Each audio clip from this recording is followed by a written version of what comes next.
Hello and welcome to episode 2 of the Anarchist podcast. And in today's podcast, we are going to be talking about religion. Yes, religion. Very touchy and deep conversation we'll have on that. And we'll also talk about space, the cosmos. We'll talk about simulation theory. Talk about wormholes, event horizons. It's a simulation theory and the multiverse theory and stuff like that. Now, keep in mind, I do want to do a disclosure before we start this episode that I am an amateur and I don't know shit compared to the experts in any of these fields. This is just some guy talking on a podcast, so please don't tear me apart in the comment section about how little I know. I'm not an astrophysicist. I just like to talk about these things because I feel they're interesting and I like to talk about them. So, why not? So let's get into the first part, I guess. We'll talk about religion and why religion has failed me, why at 24 years old I have I've been for a while, but it led me to being an atheist and if anything maybe an agnostic. But at this point in my life, until something proves otherwise, then I don't believe. That's kind of where I'm at. Could there be a God out there? Maybe. That's kind of where I'm at now. All evidence we know so far points to no, so I'm leaning on the no side. Now, a lot of the religious folk, I guess, and a lot of people that are religious have obviously never looked at the science behind the theory of the Big Bang. Listen to people like Lawrence Krauss, Neil deGrasse Tyson, Richard Dawkins, and have actually studied evolution, Darwin, and all that other kind of stuff.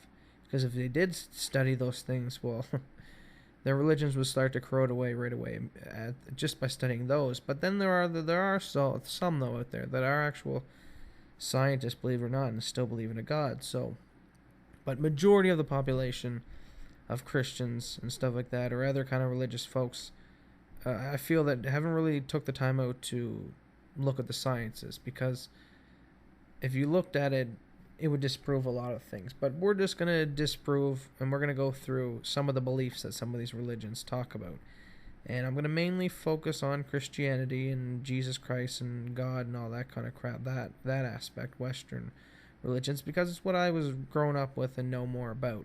I can speak a little on other religions, but I'm not an expert in them. I'm not an expert in Christianity, but I just know a little more because I've been around it more. So, but we'll get into it. So, I guess growing up and listening and being raised and taught Christianity and the Bible and stuff, I at a young age there was a lot of contradictions I picked up on the Bible. Simple things as a kid, simple things as the story. Right, we'll go back to the beginning. Supposedly, if you believe these Bible by the word, which letting you know, full disclosure, I believe these are all just stories made up by men. But let's take them on belief like these Christians do for talk's sake here. So, supposedly Adam and Eve God created blah, blah, blah, blah, blah.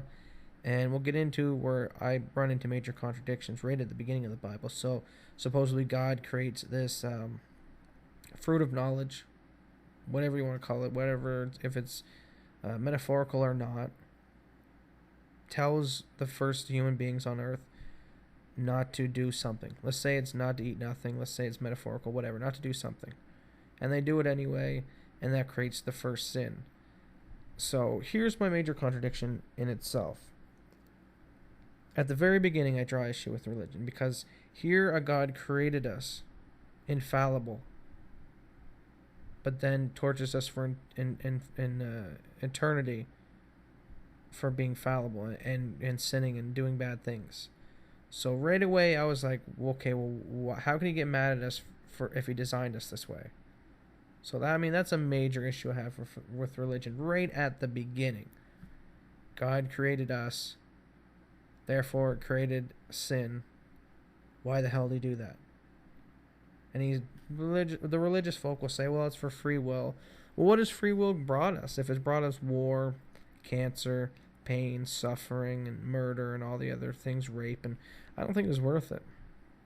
I think God should have just made us all peaceful And we would have been good, right? We would have been in paradise. Who knows? We would have been Star Trek scene. Might have been exploring the universe as the Federation of peaceful intergalactic humans. Who knows? But no, he created us to have sin. So right there, right away, major, major, major issue with any of the religions. I mean, why does a creator supposedly create us to fuck up and then get mad at us, and not even mad at us? I mean, you do something wrong in real life, you either go to jail, or even if someone kills you, at least, maybe death is death. But no, God sends you to eternity of pain and suffering. So that is really beyond messed up. And also why I have major issues with what religion being taught to kids, because it's very damaging to tell a kid growing up that, hey, if you do bad, God's watching you, and if you do bad, you might not get into heaven with your parents, you might not get to see your family and your friends and your loved ones, you might actually go to this burning hell place where, you get tortured forever, all your nightmares that you dream as a kid, it's worse than that. It just seems very, very, very, very demented and messed up. The same way threatening to kill someone is just as bad as killing someone. That's why we treat uttering threats, there's charges with that. Well, telling kids that they're going to burn in hell seems to be very messed up, very sadist. And that's why I have a huge problem with a lot of major religions, because right out of the get-go, they have this very vulgar side to them that's not all peaceful and loving. And, if you don't do what God says, you're going to burn in hell. And it also has that very authoritarian feel to it with me. Being an anarchist, here's another, we'll get into the next problems I have with the religion. So God lays down 10 commandments, these rules. And here's another thing I find funny. So if you understand and you study science, you realize that obviously the planet's been around longer than 6,000 years. Obviously human beings have been around for a long time. Some estimates 100 to 200,000 years. We split off from Homo sapiens and stuff like that. All that can be now proven now with sciences. So, but even let's give religion some of the benefit of the doubt. So before God gave the 10 commandments to Moses, supposedly, on Mount Sinai, all previously before that, there was no such thing as the 10 commandments. So what the hell was going on? What was God doing for like those? Well, we now can see maybe 100,000 years back, or whatever. Like, what was going on there? God was just allowing people to rape and murder. And, we know that the earth is, billions of years old, or the universe is 17.6 billion years old or something. So, and the earth come into existence, however long. So all that time, God's just sitting around doing nothing. Not a damn thing. And then he supposedly brings humans to the earth, doesn't do a damn thing. Thousands of years pass, thousands of years pass, and then he talks to some illiterate person in the Middle East and gives them the rules and 10 commandments. Says, okay, now after I sat back and did nothing for so many thousands of years, here's the rules, and abide by them. That just seems so stupid and crazy in itself there, because like I said, well, what about all the years previous before the 10 commandments? So that didn't count? Murder and rape were okay then? Because God didn't tell them right from wrong yet? It's just really ridiculous and crazy. But let's get into the 10 commandments now. This is the other funny, interesting thing. So, first one is like, don't worship another god. So, that's pretty authoritarian right there. But what I find is the really funny one is that thou shalt not kill. This one's pretty interesting, and it's a really good one. It's a good rule. And it pisses me off that religious folk think that moral concepts couldn't have came out of religion, and we couldn't just thought up before, oh yeah, maybe it's not good to kill our neighbor because we can actually work with him and he can help me hunter-gatherer, and we needed him to survive. And of course we were getting along back in those old days. We needed it. It made us better to survive in the wilderness when we were back in those hunter-gatherer tribes. Single individuals probably didn't do that well, so we would have learned don't kill it by simply just them realizing that we would do better together, cohabitating. But let's get into it back, I said, the don't kill thing. So here God says don't kill as a 10 commandment. But if you believe the story of the flood, which I don't, I think it's all bullshit, God supposedly floods the entire earth, killing everyone but Noah and his selected family and stuff. So God says thou shalt not murder, but he can murder. When I debate this with religious folk, they honestly try and say things like, well, there was Sodom and Gomorrah, and there was a lot of evil people back then. And I was like, listen, you can honestly try and debate me that there wasn't a single baby in the crib that night. Obviously, there had to have been a baby if there was an entire, small civilization made, and then they flooded everyone out. So what about those babies that drowned in the flood? Who obviously they weren't even of age yet to even do wrong. I mean, it's just retarded. The story's crazy. So God murders a bunch of people in a flood and tells you not to murder? That's hypocritical and ridiculous. Okay, so that's another one. But another one I found interesting was if you don't believe in him. Well, if you don't believe in him, you can simply go to hell for that. Well, here's a man who never once has given me any physical proof. Never speaks to me like religious folk claim that he speaks to him. He's never done anything to prove his existence, but people expect me to believe in him. Or religious folk expect people should believe in them, believe in their gods. But he's done nothing to prove it. That's pretty crazy. And he's going to send me to hell for not believing him, but doing nothing to prove it other than believing on blind faith. It's just crazy. I'm sorry I'm laughing, but I don't understand how people believe religion. And I don't believe most people. I believe most people are fakers. Because if people believed as much people believe religion as they said they did, the world would be obviously in a better place and it would reflect it. But how many churches do you see with their doors opened up for the homeless? A lot of homelessness in these cities and in these areas, and you'll see these big, huge cathedral churches only open a couple days a week, in some cases only Sunday. But all the other days, closed up, can't use them. And also a religion aspect where they ask for money also bothers me. But enough bashing, I guess, the Christianity. Let's start to bash the Pope some too, though, because he was just doing his little parade around the U.S., meeting with people, and it drove me sick to see all of the different people going out to see the Pope, and it is actually ridiculous.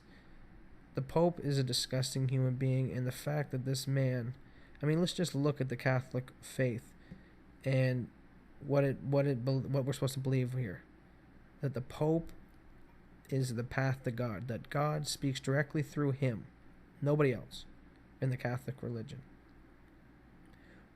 Do people honestly believe that this man has a direct line to God? I mean, it's just absurd. And isn't a pope, I'm not an expert in this, but isn't a pope elected when one dies, one's re-elected by the other pope? So aren't they choosing, not God? It just don't make sense. Then some people say, well, will they be God, and God would be giving them the answer to who to vote for. It's just so crazy. There's always an answer with the religious folk because they can just push it in the supernatural realm, the made-up realm. And they'll just come back to, well, you can't prove that there's no such thing as a God. Well, no, but I can't prove there's no such thing as unicorns. But I don't go around believing them. Or leprechauns. I don't go around making them my main faith. And looking at how big the universe is, now looking with all of our telescopes and advanced technology, and we're able to see that, we're just orbiting the sun in a solar system, one solar system in the Milky Way galaxy, one galaxy in millions and millions and billions of or whatever galaxies, and billions of stars and planets, and with that many different options, maybe there is unicorns out there, but I'm not gonna go fucking believe it until we prove it. That's the problem I have with religion. They go around acting like you gotta believe it, and you should believe it, when it should be no different than the belief in the fairy tales of leprechauns and the Tooth Fairy and stuff. And it's very damaging. Like I said, it shouldn't be taught to youth. You want to believe whatever you want as an adult, okay, but when a child's mind is developing, and I mean, think about something as simple, and it's gonna seems harmful at the time, but now as I grow up and get older, something as simple as telling their kids the belief in the Tooth Fairy and Santa Claus and all that kind of things.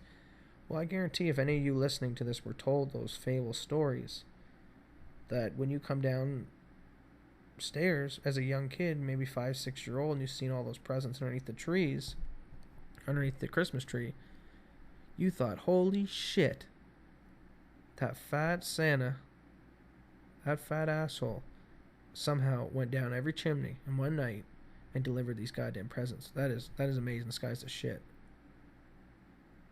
And the fact that we teach this to our kids, at the time it seems so innocent, but what you're teaching a child is that magic is real, and when it's not, and that same belief that you might have had in Santa Claus or the Easter Bunny or wherever you live, whatever little fables you tell young kids, whatever your culture does, you believe that when you're a young kid. I think religion is the same thing, just people are carrying it on into adulthood. We just realize as we get older that Santa Claus isn't real and it's our parents, and the Easter Bunny and all that stuff isn't real, but we cling on to religion. And I know why. Well, I think I know why. This is my perspective on why I think we cling to religion and not the other ones, and we usually drop and the belief in Santa and all the other things. And it all circles around the concept of death. And death scares the shit out of a lot of people. The unknown. And it should scare a lot of people. I know it scares me, and I think about it. Not knowing. And I think that fear of not knowing what happens is why a lot of people cling to religion. Because it's comforting. It's very comforting to know that if you die, you're going to go to some magic place with all your relatives and families and friends and heaven paradise, and you live on. And that sounds great. Who wouldn't want to believe it? Being an atheist is really hard because you choose not to believe that. You choose to believe that just like everything in the world, you die and that's it. Probably nothing. And people are like, well, how can we... And I kind of... When I think of nothing, I think of going to sleep. Everyone goes to sleep at night and we shut off. And sometimes you dream, but sometimes you don't dream. And you just wake up in the morning. And it's a very odd feeling that for 8 or however many hours you slept, your body was just shut down. And in your brain, there was stuff going on, but at the time it felt like nothing. And how do we know that that's not what death is? And it's I truly think that's why people believe in religion, because it's scary to think of the alternative. But not scary, because to me, it's also scary, but it's also invigorating, because it's also lights the fire under humanity's ass to be like, oh, we better get our stuff together, because, death is around the door. This is around, and it's always waiting to take everyone, so... we could work on life extension technologies, which we're seeing now. Just back in the days, it wasn't too long ago, people's lifespans were 20, 30 years.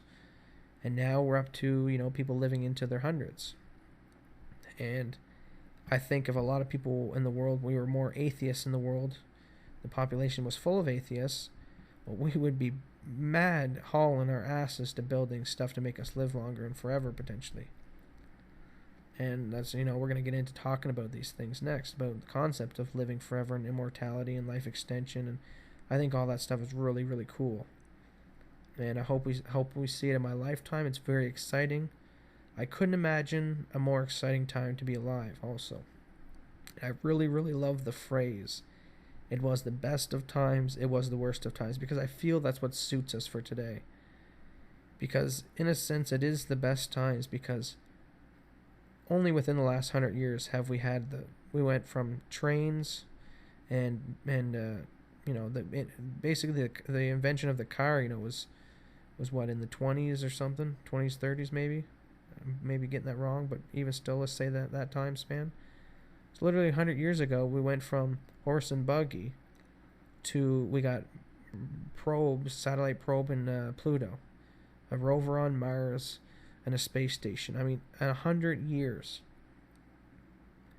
And with is it Moore's law or whatever that law or whatever that I'm probably saying it wrong, but the idea, the concept that things double, technology's doubling itself. So first it was, technology, cell phones would get better every 2 years, and then next year after that it was every 1 year, and now it's like every 6 months.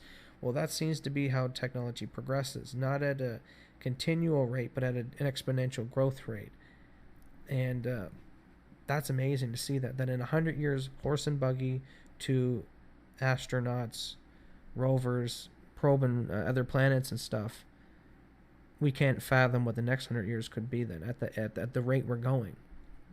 So thinking of these things like living forever and exploring the universe and stuff like that, things that we would think would be magic and mystical and fairy tale 100 years ago are no longer that, and we actually have to start addressing these, and it's very exciting, and it's why I say it's one of the best times to be alive ever.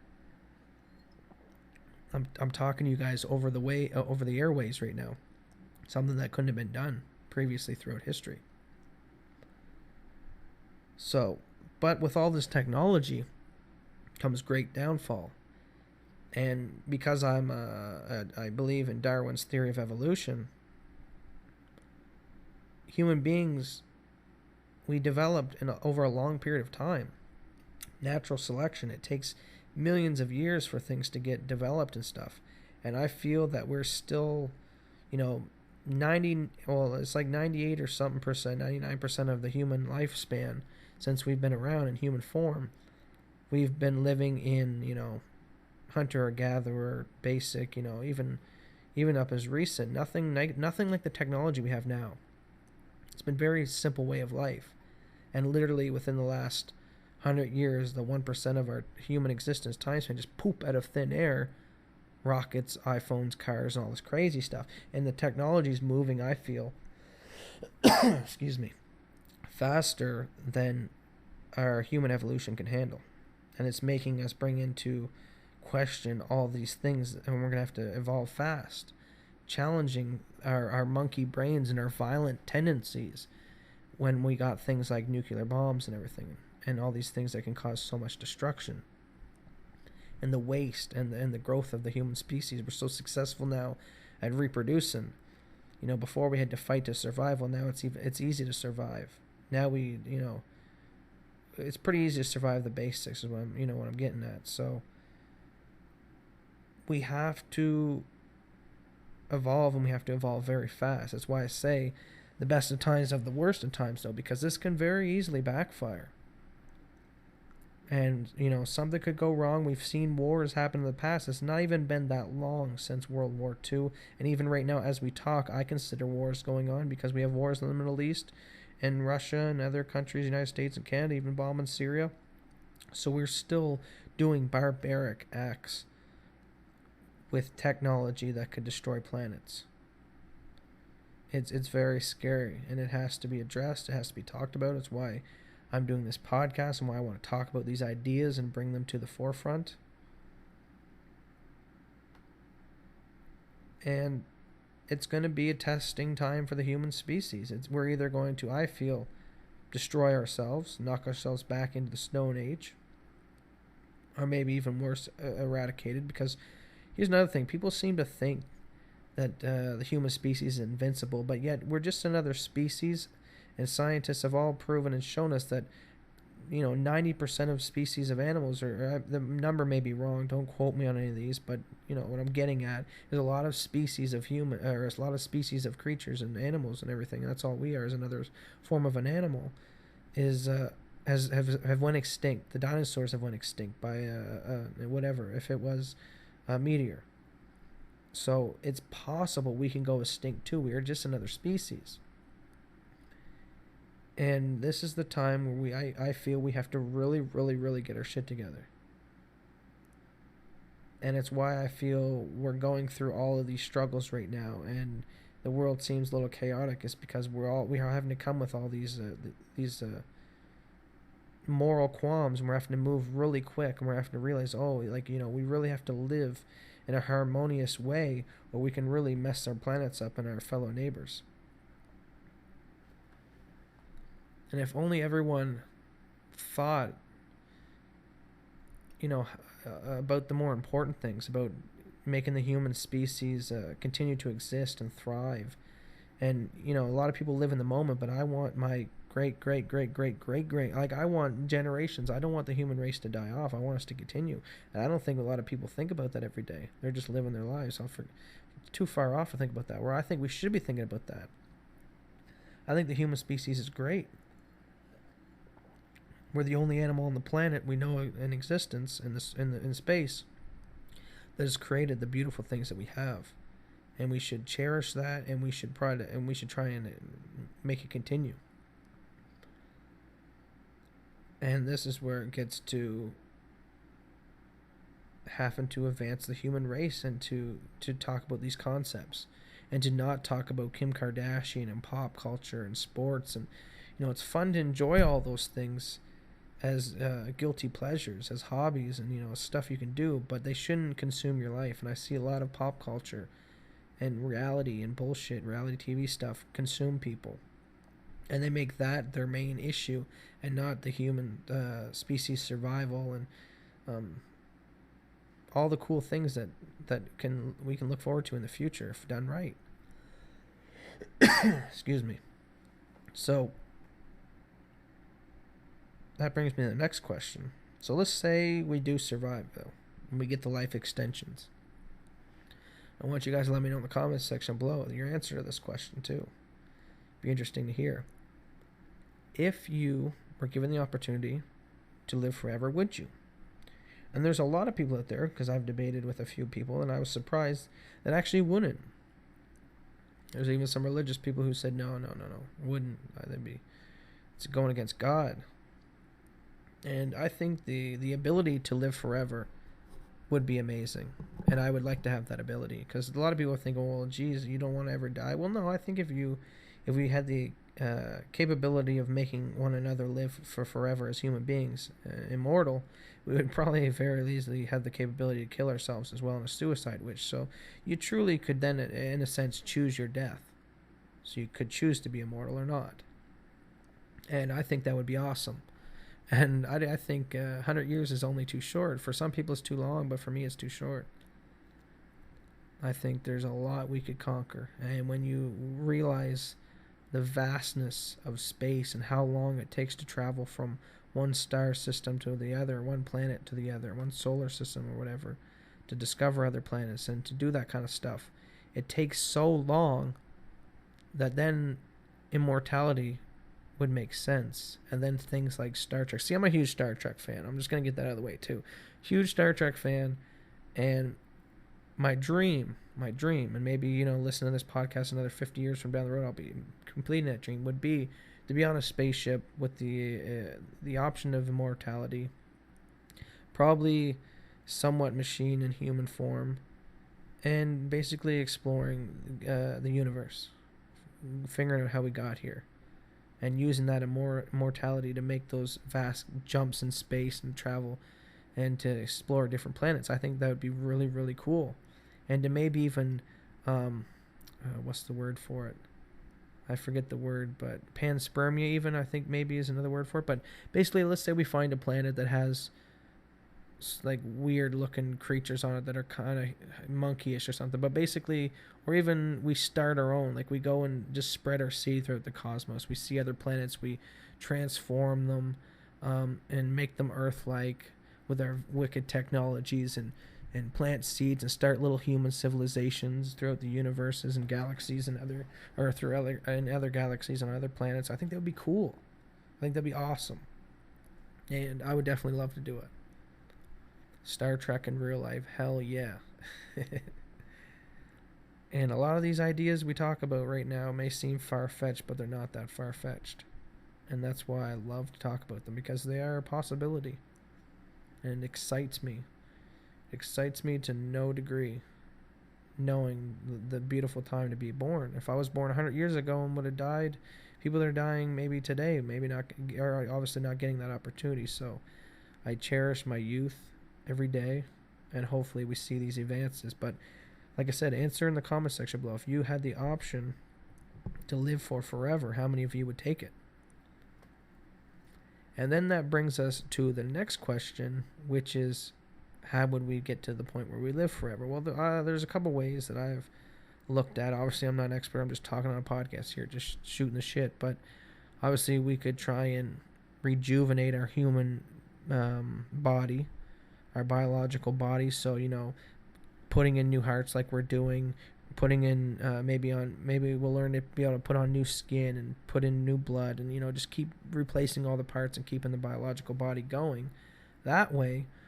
Or maybe we'll find a way to splice our cells to reduce aging. Maybe that's how we'll do it. But I think what's really going to take off even more than that is going to be the biomechanical combination, and maybe it ends a full machine conversion.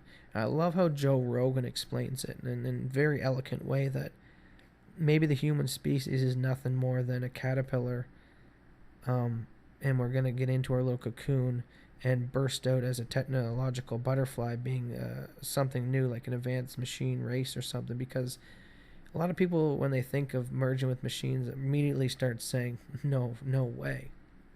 And I had a debate with a lot of people about this. And how I usually ask and frame the debate is, already right now we have people who are paraplegic and who can't walk and who decide to get robot legs. So if you tomorrow had the option, would you rather, let's say, your normal flesh arms that can get sick, can cut very easily and bleed, can get infections, or we can hack that off and we can put on robo arms that makes you be able to lift up a car with your finger and makes you super strong and all that other kind of stuff. And when it gets to that point where we can start replacing our body parts, let's say our eyeballs, replace them for eyeballs that can see infrared and all the other ways, like Predator and all the other cool movie effects, infrared and heat seeking and all the other kind of ways, or maybe replace your legs to run faster and never fatigue. People are going to be doing that because it's the next best thing. Just like we want the next best iPhone, you're going to want to compete with the guy who's got the robo legs and who can kick your ass and lift up cars. You're eventually going to want to do that. I think society trends for the better technology. And I think that's the true way, because even if we could find a way to preserve our body in our biological form, it's very vulnerable. We need oxygen. We need nutrients. We bleed easy. We can catch infections. We don't survive in space and other planets. Whereas if you were a machine, you wouldn't be immune to any of those problems. And it's scary to think of for a lot of people. But, what's the alternative? If the alternative is death and nothing, or a machine and something, I would take machine and something over death and nothing. Now, a lot of people would take death because they'd be scared who would control the machine and whatnot, blah, blah, blah, blah. But hey, and that's your option. And I think people should have that option. But it's cool to talk about these concepts and ideas. And like I said, I would think that we would probably move into a mechanical type structure, because it makes most sense. And it lasts longer, and it's not immune to disease and all that other kind of stuff. So, let's see, what to talk about next. We talked about merging with machine, living for forever and stuff like that. I don't know. Let's just talk about some of the cool things in space. Like I said, amateur and all this stuff. Just a guy talking on a podcast. But it's cool to talk about things that people may not know about. And I'm going to probably murder it trying to tell you guys about it, but I think it's going to be pretty cool to try it anyway. So even such things as black holes. Black holes intrigue the shit out of me. That as we're speaking, as I'm speaking in the mic right now, and you are listening to my voice right now, at the center of our galaxy, and then the center of a lot of galaxies, and I think a lot of, maybe all of them, they say, is a supermassive black hole. Is a point in space where the density of gravity is so heavy that it rips through the fabric of space, where nothing, even light, can escape. I mean, to even try and think of that is mind-boggling. That there are actual metals out in space that are the size of your iPhone and can weigh as much as a planet, or a bunch of elephants. It's hard to fathom the crazy and wild things in space. And that's why a lot of people stick religion there, because there's so much wonder, and that's why I love to study the cosmos, because like I just said, the fact that there's a hole at the center of our galaxy right now, so dense, that's ripping through the fabric of space, is absolutely amazing. That in itself is awe-inspiring. You don't need a religion to be all-inspiring. And also another thing about religion, when you believe there's a God, well, then that answers or opens up another bunch of questions about, okay, well, how did he get there? What's the physics behind him? Has he always been there? And it just makes things more complicated, where it's actually easier to explain us coming out of nothing than it is a God creating us. It's actually easier to explain the nothing than a God creator, and it's hard for people to think of that and to fathom that, because humans always we always think there's an end and a start, because our lives have an end and a start, and we can't fathom. But scientists are starting to hypothesize that before the Big Bang, that there maybe was nothing, not even time and space itself, and the Big Bang started time and space. So it's cool to think about these concepts and to not be so rigid in your views and to throw everything out and actually try and think of them. I mean, it's not hard to think of something coming from nothing, just as if it's as hard for me to believe, and we know with proof now, that there's a hole in the center of our galaxy so dense it rips through the fabric of space. I mean, that in itself is crazy to believe in, and it's real. It's we've proven it. It's amazing. And there's just so much other wonder when it comes to space. So black holes,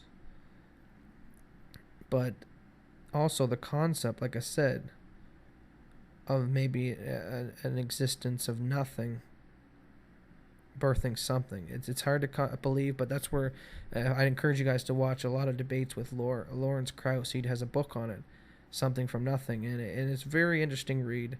And it made sense to me. It really made sense. So I'd encourage you guys to check it out. But continuing here.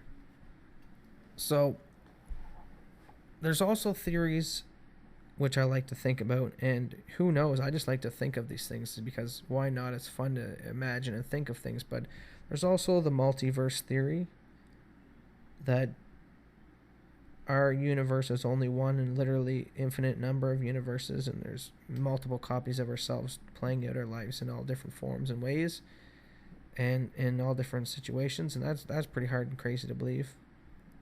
But that's another theory, and it's a very interesting concept. And another one that I find really interesting and very believable, but it gets into the point then, though, if you start believing this theory, then you gotta believe, well, who created those people? But it's an interesting theory to bring up, and we'll talk about it, and that is simulation theory. And simulation theory is simply, if you ever played a game, let's say you're playing Grand Theft Auto, because Grand Theft Auto is a more relevant game with better graphics, but you could use Mario for an example. But when you're playing these new video games, and the character, let's say in Grand Theft Auto you're playing, it looks so real and human-like. And each year the graphics get better and better. And by the way our technology's going and how we can forecast, it'll get to the point where our virtual reality worlds that we will create with our virtual reality technology will be indistinguishable from the real life. So you'll be able to put on the headset and you won't be able to tell the fake car from a real car with the headset on. And when it gets to that point, we've basically created a virtual world. And then you start thinking, well, this is what simulation theory is. What if the world we're in currently is a simulation, and that we are just being run out and replayed?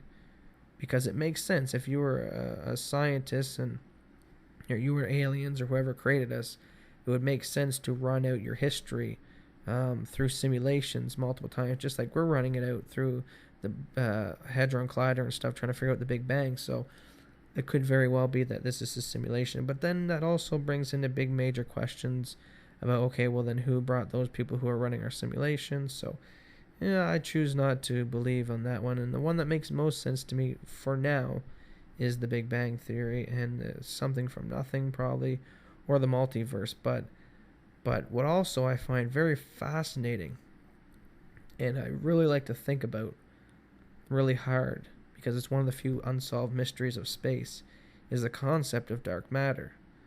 Now, all dark matter is, and if I'll explain it to you as simple forms. I'm, like I said, only podcaster, so don't let me butcher it too bad here.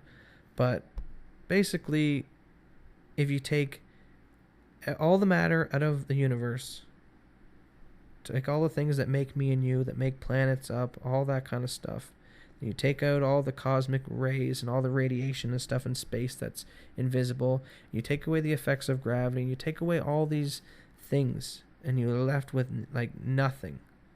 And you can't even think of nothing as blackness, because black obviously is a color that makes nothing. But let's just try and think of nothing. Okay, you take all that away, you take the planets, you take the radiation, you take the air, the vacuum of space. There's still like 70-80% mass there, and that's what they call dark matter. That there's still stuff that we cannot see, hear, smell, detect any with our senses, anything that we got now, and it's majority of the mass in the universe. And it's crazy to think about that in dark matter, and it's still one of the unexplained things that we know about, that we don't know about in space. And what is this invisible hand, I call it? This invisible force playing such a key and massive role in our universe. And who knows? That's when we get into speculation and theories. And I have no idea. Really don't. That's when simulation theory, you could say, well, maybe that all that dark matter is, some kind of invisible program running or something, or who knows? Who knows what it is, but it's cool, and maybe we will, in my lifetime, come to that answer. And it's pretty interesting to think that in our lifetime, we know our human existence right up to a few seconds after the Big Bang. That's pretty astounding that in my lifetime we know that much about our cosmos. So it'll be interesting, and who knows, maybe we'll never, ever, ever, and we can't ever come to the conclusion of our existence in the universe, because maybe we're a fish swim in the ocean and we can never know about the above world because we can't touch it, because maybe it's another dimension. Even then you get into multi-dimensions and stuff, so it's hard to even think of that stuff, but it's cool to ponder about it. And on the idea of aliens, when people ask me, do you believe in aliens?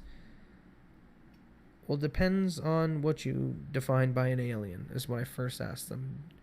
Do I believe that there's probably microbial life in the universe? Absolutely. We've already NASA's come out and said that there's running water on Mars. They're probably going to find microbial life there. There's methane oceans on moons and stuff out by Saturn or whatever, Jupiter, one of them.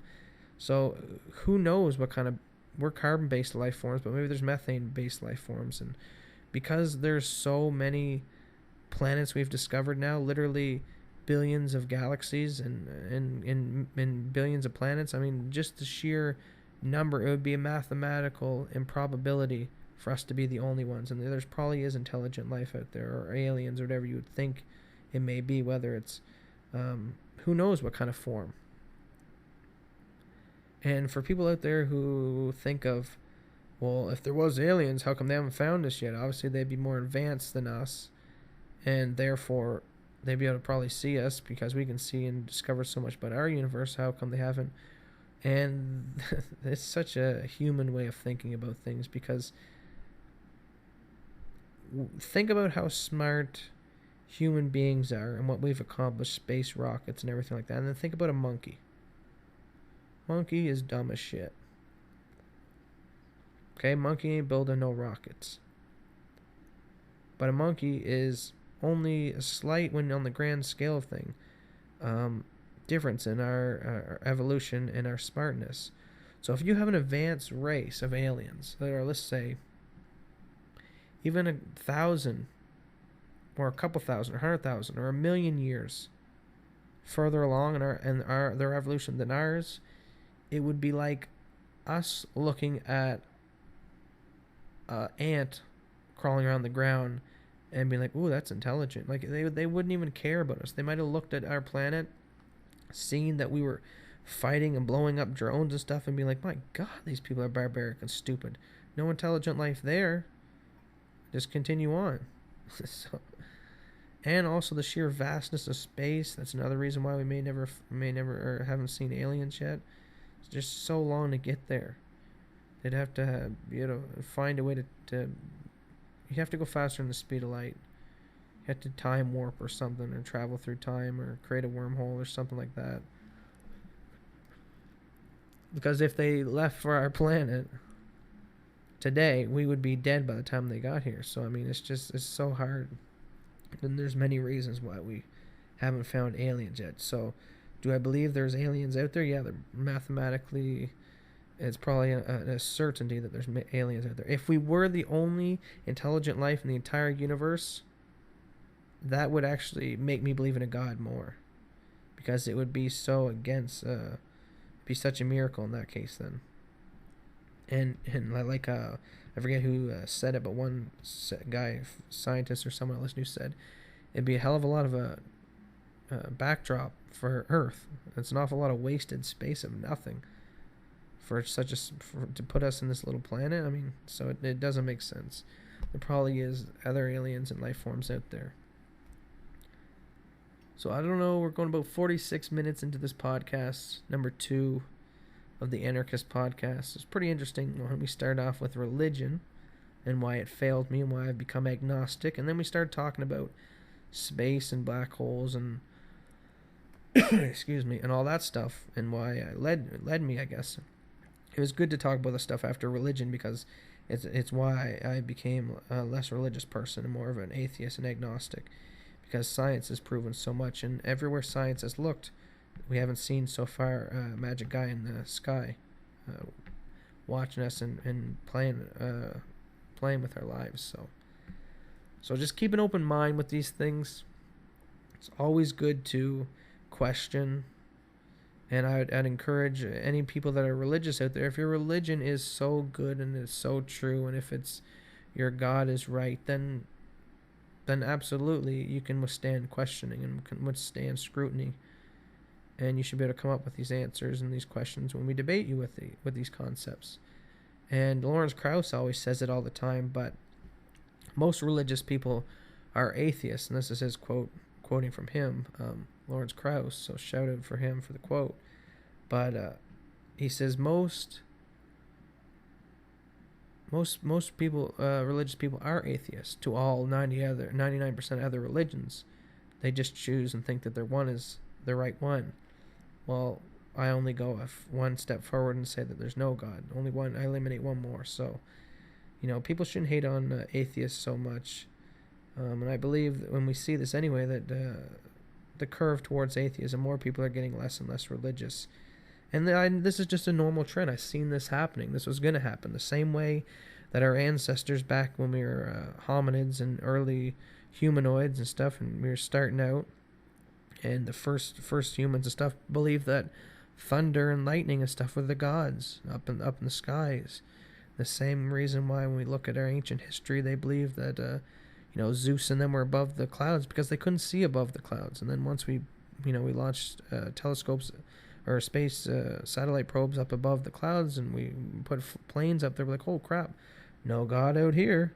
So then we pushed God to the non-existent edge of the universe, into heaven realm or whatever, non-existence. So same way we used to believe that the world was flat and we were the center of the universe until we figured out that. So I just feel that religion will eventually die off as we get smarter and smarter and realize with science that it's all a fraud.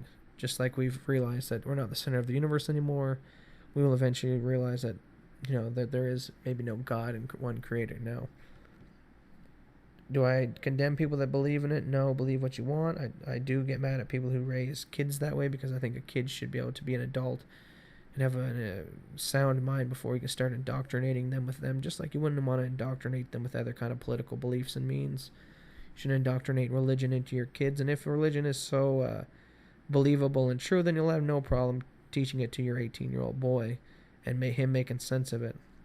But I feel if religion was taught to people when they were 18 years old and not when they were young, most people would probably reject it because they'd understand the massive contradictions like I've talked about in this podcast. So we're coming up on 50 minutes now, so I think I'm going to wrap up the podcast, this episode number 2 of the Anarchist podcast. Pretty interesting topics. Like I said, we're not always going to talk about politics and economics and all the other boring stuff. We will do some of the podcasts like I did tonight, where we go off the trail there of news and politics, and we talk about some religion and space and aliens and all that kind of cool stuff, because it's cool to think about these ideas and concepts, because we should be hopefully dealing with them here in the near future as our technology advances. So we'll wrap it up here, because like I said, we're coming up on almost an hour. So I hope you guys enjoyed the second episode, and if you liked it, make sure to smash the thumbs up button and encourage me to do number 3. And if you want, leave some comments in the comments section below on some topics that you guys want me to talk about, because I'd always like to hear feedback, and definitely want to hear some more, talk about some more stuff. Lots more interesting topics to talk about. The world is full of interesting things, and the way social media is popping off every day, you can't keep up with it. So there's always going to be something to talk about. So lots of interesting stuff to come. We'll talk about racism and race. Talk about some more politics. We'll talk about economics. We'll talk about Bitcoin as well. The Federal Reserve, how money works. It's going to be an interesting podcast as well. How money works and how it's used to enslave us, like through the Federal Reserve, fiat money. It's very important to understand these things as well. Well, one day we'll do a podcast on philosophy. We'll just talk the basics maybe, and all that cool stuff. And who knows what this podcast will divulge into. Hopefully maybe one day I'll even be able to do live streams and take calls, or whoever, take some Skype interviews, or talk to you guys listening. We will see. And like I said, I'm just trying this out. This is episode 2. Hopefully you guys are enjoying it and want to stay around and listen to some more. But I'm starting to lose my voice, so I got to wrap it up. So hope you guys enjoyed this podcast, and stick around for number 3, which should be coming out. I'm not quite sure yet, but hopefully soon. And the more thumbs up and encouragement I get, the quicker I'll try and bring out number 3. So I hope you guys enjoyed this one. See you guys in the next episode of the Anarchist podcast. Peace, love, anarchy. That's what Jeff Berwick says. See you guys. Peace.